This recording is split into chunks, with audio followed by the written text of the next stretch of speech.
बिस्मिल्लाहिर्रहमानिर्रहीम। अस्सलाम वालेकुम। हेलो एवरीवन, उम्मीद करता हूँ आप सब खैरियत से होंगे। आज जो हमारा नावल है that's a modern novel to the lighthouse by Virginia Woolf. इस पे ऑलरेडी मैं एक वीडियो बना चुका हूँ जिसमें मैंने इस नावल के की फैक्ट्स, सेटिंग, कैरेक्टर्स और साथ में स्ट्रीम ऑफ कॉन्शियसनेस के बारे में बात की थी। तो स्ट्रीम ऑफ कॉन्शियसनेस का इस नावल में बहुत ज़्यादा यूज़ हुआ है। स्ट्रीम ऑफ कॉन्शियसनेस है क्या, इन सब चीज़ों को मैंने उस वीडियो में डिस्कस किया है। उस वीडियो को ज़रूर देखिएगा ताकि इस वीडियो में जो समरी है वो समझने में आसानी हो। और इस नावल की जो डिवीज़न है वो 3 पार्ट्स में हुई है। लाइट हाउस ऐसे होता क्या है, लाइट हाउस जो है जैसे स्क्रीन में नज़र आ रहा होगा, लाइट हाउस जो है गाइडलाइन प्रोवाइड करता है, मींस डायरेक्शन प्रोवाइड करता है। डायरेक्शन किस चीज़ को प्रोवाइड करता है? शिप्स को। जब भी कोई शिप अंधेरे में जा रही होती है उस टाइम एक लाइट हाउस होता है। लाइट हाउस के ऊपर एक लाइट लगी होती है, वो जो लाइट होती है वो शिप्स को डायरेक्शन प्रोवाइड करने की कोशिश करती है। जब भी समंदर में शिप चल रही होती है और रात का टाइम हो, अंधेरा हो, तो उस अंधेरे के अंदर लाइट हाउस बनाने की कोशिश की गई है। उसके अंदर से लाइट इमर्ज होती है अंधेरे में और रात के वक्त में से लाइट निकलती है। तो ये सिम्बलाइज़ कर रहा होता है होप को, लेकिन इस नावल के अंदर मिस्ट्री के तौर पे हमारे सामने आता है और लाइट हाउस को इंसान ही बनाते हैं। तो ये फास्ट की ट्रेडिशनल वैल्यूज़ को भी सिम्बलाइज़ करता है। और दोस्तों इस वीडियो में हम देखेंगे summary of the novel, means इससे मैंने बताया कि नावल की जो डिवीज़न है वो 3 पार्ट्स में हुई, the window, time passes and the light house, और लास्ट में इसका थीम। सो टाइम वेस्ट के बगैर let's get started. Summary of the window. दोस्तों नावल की शुरुआत होती है इनके छोटे बेटे जेम्स रैमसे से। ये लोग जो हैं समर हाउस में जाते हैं अपना टाइम स्पेंड करने के लिए। जेम्स रैमसे जो इनका सबसे छोटा बेटा होता है, किनका? मिसिज़ रैमसे और मिस्टर रैमसे, इनका सबसे छोटा बेटा है। और अपनी मदर से कहता है कि वो लाइट हाउस जाना चाहता है। इसकी मदर कौन है? Mrs Ramsay. तो लाइट हाउस इनसे दूर नहीं है। मिसिज़ रैमसे उसको कहती है अगर मौसम ठीक हुआ तो हम कल चले जाएंगे। जेम्स बहुत खुश हो जाता है क्योंकि जेम्स की एज जस्ट 6 ईयर्स होती है। दोस्तों अगर आप लोगों ने कैरेक्टर्स की वीडियो नहीं देखी तो ज़रूर देखिएगा ताकि आगे जितने भी कैरेक्टर्स हैं उन सबको समझने में आसानी हो। तो जेम्स जो है खुश हो जाता है। जेम्स जो है कटिंग कर रहा है न्यूज़पेपर और न्यूज़ से। उस वक्त मिस्टर रैमसे आ जाता है जो इनके फादर हैं। ये मिस्टर रैमसे जब आता है और कहता है कि कल मौसम अच्छा नहीं होगा और हम नहीं जाएंगे, और जेम्स को ये सुन के गुस्सा आता है। अब यहाँ पे एक चीज़ आप लोग नोट कर लेना, जो सिगमंड फ्रॉयड की एक थ्योरी आई थी जिसको एडिपस कम्प्लेक्स और मदर फिक्सेशन कहते हैं, जिसका मतलब है कि जो मेल चाइल्ड होता है वो अपनी माँ की तरफ ज़्यादा अट्रैक्शन रखता है और अपने बाप के लिए उसके दिल में हेट्रेड होती है, और जो फीमेल चाइल्ड है वो अपने फादर के साथ ज़्यादा अटैच होगी और जो बॉयज़ है वो अपनी मदर के साथ ज़्यादा अटैच होंगे। अब जब मिस्टर रैमसे मना करता है किसको? अपने बेटे जेम्स रैमसे को कि वो लाइट हाउस नहीं जाएंगे क्योंकि कल मौसम ठीक नहीं होगा, तो जेम्स के दिल में कुछ इस किस्म के ख़यालात है कि मैं अपने जो बाप है उसको मार दूंगा, उसने मेरी माँ और मेरी बात नहीं मानी, मतलब हम दोनों को हर्ट किया है। और जेम्स कहता है कि ये हमारी लाइफ में ना ही होता तो अच्छा था, और यही फीलिंग आखिर तक होते हैं जेम्स के अपने फादर के लिए। अब यहाँ पे ये स्ट्रीम ऑफ कॉन्शियसनेस का यूज़ हुआ है। ये जितनी भी मैंने कहा, जैसे जेम्स के दिल में कुछ इस किस्म के ख़यालात आते हैं कि मैं अपने बाप को मार दूंगा, ये सारी चीज़ें जो है स्ट्रीम ऑफ कॉन्शियसनेस में आती। तो स्ट्रीम ऑफ कॉन्शियसनेस को समझने के लिए वीडियो ज़रूर देखिए ताकि, क्योंकि ये नावल में ज़्यादातर स्ट्रीम ऑफ कॉन्शियसनेस का यूज़ हुआ है। अब उसके बाद क्या होता है, जो चार्ल्स टैंसले हैं ये क्या करते हैं? चार्ल्स टैंसले जो है मिस्टर रैमसे के स्टूडेंट है। मिस्टर रैमसे के स्टूडेंट है। वो भी यही कहता है कि नहीं मौसम कल ठीक नहीं होगा, वो अपने टीचर के हक़ में बोलता है। तो जेम्स और मिसिज़ रैमसे दोनों को गुस्सा आता है, और मिसिज़ रैमसे जो है निटिंग कर रही होती है लाइट हाउस का जो कीपर है उसके छोटे बेटे के लिए, और सोचती है कि उसे पूरे आएंगे भी या नहीं, और बहुत कुछ सोचती है। तो ये क्या हुआ, ये भी स्ट्रीम ऑफ कॉन्शियसनेस है क्योंकि मिसिज़ रैमसे निटिंग भी कर रही और साथ में उस बच्चे के बारे में भी सोच रही है। किस बच्चे के बारे में? जो जो इनका मतलब जो कीपर है, जो उस जगह की रखवाली करता है जहाँ पे इन्होंने जाना है, तो उसके बारे में ये सोच रही है। तो ये सोचना क्या हुआ? ये स्ट्रीम ऑफ कॉन्शियसनेस हुआ, क्योंकि ये निटिंग भी कर रही है और साथ में सोच भी रही है। और इसके बाद आता है लिली ब्रिस्को, जो है लिली ब्रिस्को जो है ये पेंटर है। मिसिज़ रामसे की पेंटिंग बना रही है। उसके मतलब जो फेस है उसको पोर्ट्रेट बनाने की कोशिश कर रही है। और विलियम बैंक्स उसके पोर्ट्रेट को देख रहा होता है। मिस्टर रामसे अपने एक दुनिया में होता है, मींस वो एक ग्रेट थिंकर है और इतना ज़्यादा फेमस नहीं होता और अपने आप को ग्रेट थिंकर कह रहा है। लेकिन अब मिस्टर रामसे कौन है? ये मिसिज़ रामसे के हस्बैंड और जेम्स रामसे के क्या है? फादर है। तो इतना ग्रेट थिंकर तो नहीं होता, लेकिन बनने की कोशिश कर रहा है। और किसी ने मतलब इसकी अप्रिसिएशन, मतलब किसी ना किसी से इसको अप्रिसिएशन चाहिए कि कोई ना कोई इसकी तारीफ़ करे। चाहे कोई भी, मतलब कोई भी मेरी तारीफ़ करे, कि कोई मेरे काम की तारीफ़ करे। मिस्टर रामसे का जो बेटा है एंड्रयू रामसे, वो उसकी एक दफ़ा तारीफ़ कर लेता है कि तुम अच्छा काम कर रहे हो। चार्ल्स टांसले जो है लिली को कहता है कि जो तुम पोर्ट्रेट नहीं बना सकती, क्योंकि लड़कियां पेंटिंग नहीं कर सकती। तो इस पे जो है क्या होता है, तो इससे क्या लिली जो है वो बेचारी मतलब डीमोटिवेट हो जाती है, क्योंकि वो जो चार्ल्स टांसले है वो कहता है कि लड़कियां पेंटिंग नहीं कर सकती, लड़कियां नहीं लिख सकती। वो उस बारे में सोचने लगती है। कौन? ये जो लिली है वो उस बारे में सोचने लगती है, मतलब उसके बातों के बारे में, जो उसने बातें कही थी उसके बारे में सोचने लगती कि क्या लड़कियां जो है पेंट नहीं कर सकती या नहीं मतलब नहीं लिख सकती।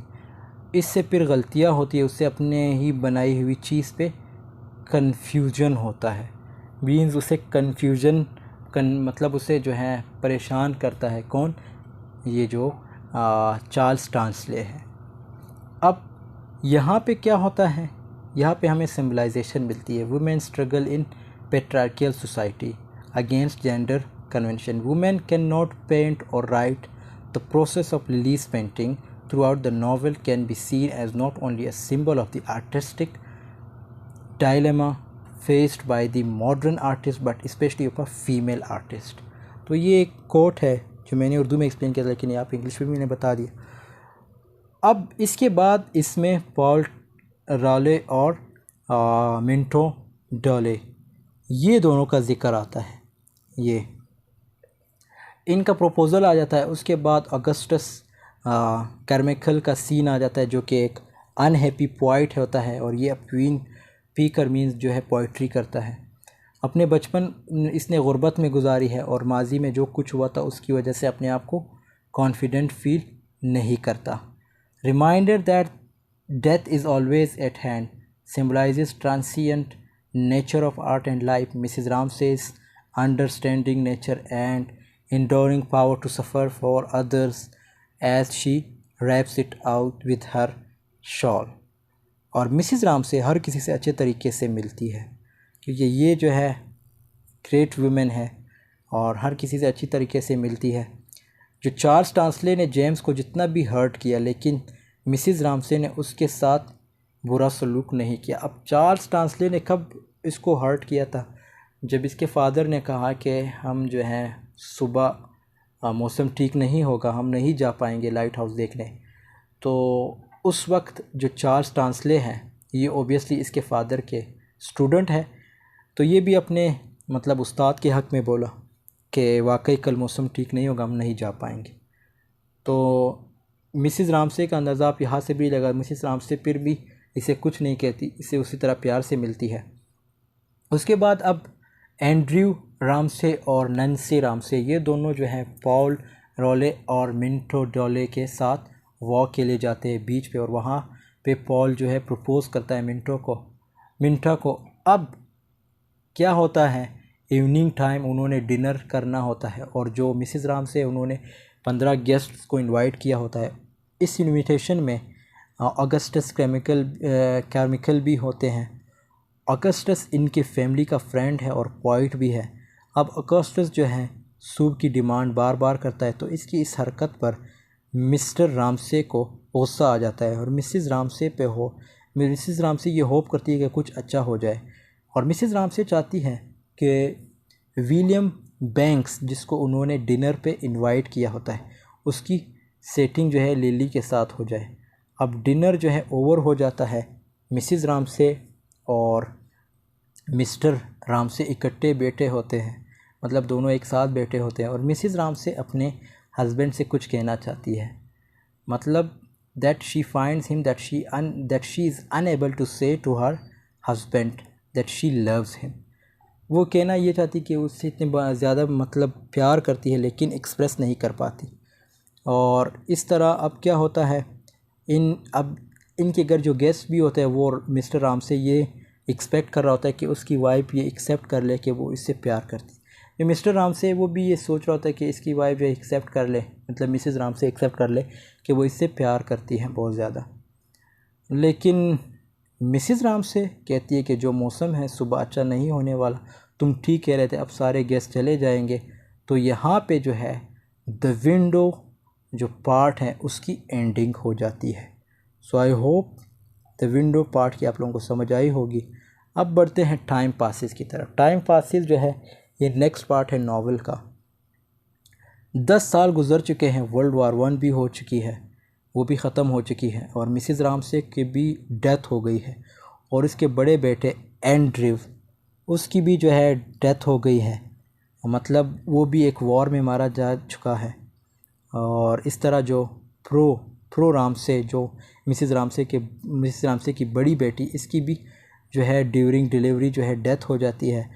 मिस्टर रामसे अब डिसाइड करता है कि अब इनको समर हाउस जाना चाहिए। जब ये समर हाउस जाते हैं कि हम लाइट हाउस की तरफ जाएंगे, फिर वॉर की सीन को भी मतलब इंडिकेट किया जाता है। अब ये जो लाइट हाउस है ये किस चीज़ का, ये वॉर के सीन को भी इंडिकेट करता है। अब यहाँ पे पेसिमिस्टिक टोन का भी दिखाया गया है। पेसिमिस्टिक से मुराद नेगेटिव टोन। और एंड्रयू भी जो है बैटल में मारा गया जैसे मैंने बताया। और फिर मिसेस मैकनेप को जो है ये एक मेड है, और ये मेड मिसेस रामसे और मिस्टर रामसे के घर होती है, और ये इनके समर हाउस की रेस्टोरेशन करती, मीन्स उसको जो है बेहतर बनाती हैं। और इसने सारे हाउस को नीट एंड क्लीन करके दिखाया। तो दोस्तों यहाँ पे जो है द टाइम पासिस जो है इसकी भी एंडिंग हो जाती है। अब बढ़ते इसके थर्ड पार्ट की तरफ, to the lighthouse. To the lighthouse में इसमें बताया गया है कि जो मिस्टर रामसे है वो वापस आते हैं अपने समर हाउस और डिसाइड करते हैं कि वो लाइट हाउस जाएंगे। मिस्टर रामसे, लिली, जेम्स और कैम रामसे ये तीनों मिल के जाते हैं लाइट हाउस की तरफ, लेकिन जेम्स रामसे नहीं जाना चाहता। जेम्स रामसे जो इनका सबसे छोटा बेटा है 6 साल, लेकिन फिर भी अपने फादर के कहने पर चला जाता है। और अब इनके ताल्लुकात में जो है मीन्स अच्छाई देखने को मिलती है और इनकी अटैचमेंट हो जाती है। लिली की पेंटिंग जो है 10 साल तक इनकम्प्लीट रहती है। जब ये लाइट हाउस पहुंच जाती है तो लिली की वो पेंटिंग भी कंप्लीट हो जाती है, और बस आखिर में यही होता है कि फ़ादर सन डॉटर का जो रिलेशन था वो स्ट्रॉन्ग हो गया। और फादर स्टार्ट में जो है सख्त था, मतलब रिजिड टाइप था अपने बेटों के साथ, अपनी बीवी के साथ, लेकिन यहाँ पे आके चेंज हुआ। तो लिली की जो है पेंटिंग जो है कंप्लीट होने के साथ साथ नावल की जो है वो भी कंप्लीशन हो गई, मीन्स नावल भी कंप्लीट हो गया है। तो जो लिली की जो कंप्लीटेशन है ये किस चीज़ को सिंबलाइज़ करती है, achieve that everything, means achievement को सिंबलाइज़ करती है, स्पेशली फेमिनिस्ट जब कुछ अचीव करती है। सो आई होप आप लोगों को समझ आई होगी।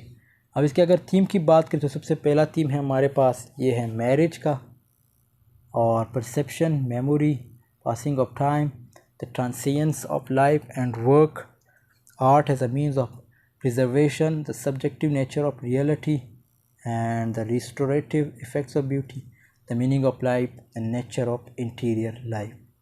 और सिम्बोलिज़म की बात करें, lighthouse symbolizes hope, completion, sea जो समंदर है symbolizes life, waves symbolizes movement of life, window जो है वैल्यू को सिम्बलाइज़ करती, means screen between reality and consciousness, and that symbolizes the imperfection of our knowledge. Mrs Ramsay domestic loyal caring nature और Mr Ramsay destruction relationship, ये इसकी symbolization है. So I hope this video has been helpful for you. अगर video पसंद आई है तो ज़रूर लाइक कमेंट शेयर कीजिएगा. कोई भी क्वेश्चन हो ज़रूर कमेंट सेक्शन में पूछ लीजिएगा. मिलते हैं नेक्स्ट वीडियो में, तब तक के लिए अल्लाह हाफिज़. Take care of yourself.